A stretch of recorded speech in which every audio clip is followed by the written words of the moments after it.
जय माता दी। हर हर महादेव। आज हम बात करते हैं D40 चार्ट। ज्योतिष में D40 खवेदांश चार्ट वैदिक ज्योतिष के एक भाग के रूप में D40 खवेदांश चार्ट विश्लेषण की एक प्रणाली है जिसका उद्देश्य किसी व्यक्ति की आध्यात्मिक और भौतिक उपलब्धि की सामान्य दिशा निर्धारित करना है।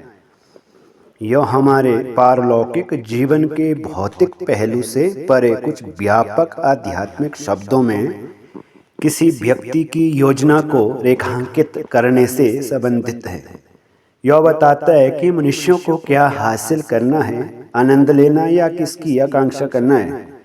जो लोग इसका बेहतर अध्ययन करते हैं वे इसके वांछनीय पहलुओं का उल्लेख करते हैं जो किसी व्यक्ति को जीवन में उच्च लक्ष्य प्राप्त करने और सामान्य रूप से आध्यात्मिक जीवन से निपटने में मदद कर सकता है। D40 चार्ट का अध्ययन किसी व्यक्ति की आजीवन आध्यात्मिक यात्रा और भौतिक उपलब्धि का ज्ञान करवाना है।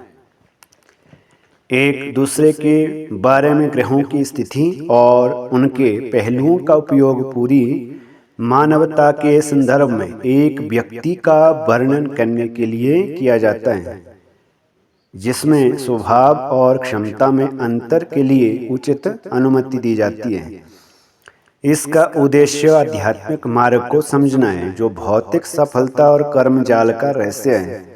ग्रहों का संयोजन और D40 में उनकी स्थिति यह तय कर सकती है कि किसी विशेष आत्मा ने किस आध्यात्मिक विकास को प्राप्त किया है और भौतिक संसारिक संपत्ति प्राप्त करने की उसकी क्या संभावना है, जो एक ज्योतिषी को जीवन के महान उद्देश्य के साथ साथ तालमेल बिठाने के लिए भी देखी जाती कि बाकी लोगों को विभिन्न यज्ञ और यज्ञ बलिदान का सुझाव देने के लिए निर्देशित करती है।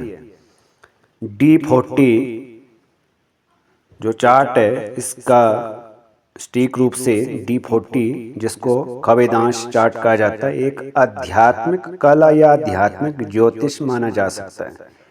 यह आत्मा की गहरी क्षमता, आध्यात्मिक उपहार और जीवन उद्देश्य को समझने में मदद करता है।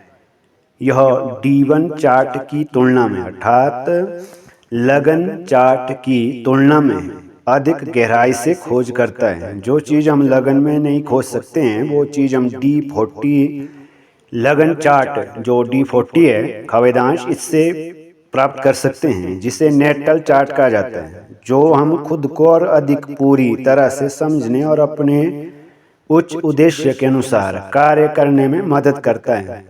हम सभी का जन्म लेने का एक आध्यात्मिक उद्देश्य होता है। संतुलित 4, 10 और 11वें घर के क्षेत्र हमें अपने आप के सर्वांगीण विकास का आशीर्वाद देंगे।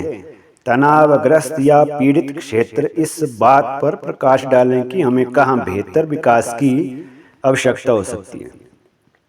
D40 चार्ट के साथ हम फिर से कोई अन्य वीडियो लेकर के आएंगे और इस पर विस्तृत बात करेंगे। षोडश वर्ग के अंतर्गत आने वाली एक एक जैसे लगन चार्ट हो गया, लगन चार्ट के बाद चंद्र कुंडली, त्रिशांश कुंडली इत्यादि जितनी भी तरह की कुंडली होती हैं, नवांश, सप्तमांश और जो कुछ एक सॉफ्टवेयर पर भी उपलब्ध नहीं होती है, जैसे पंचमांश कुछ एक सॉफ्टवेयरों में उपलब्ध होती है और नहीं अधिकता उपलब्ध नहीं होती है।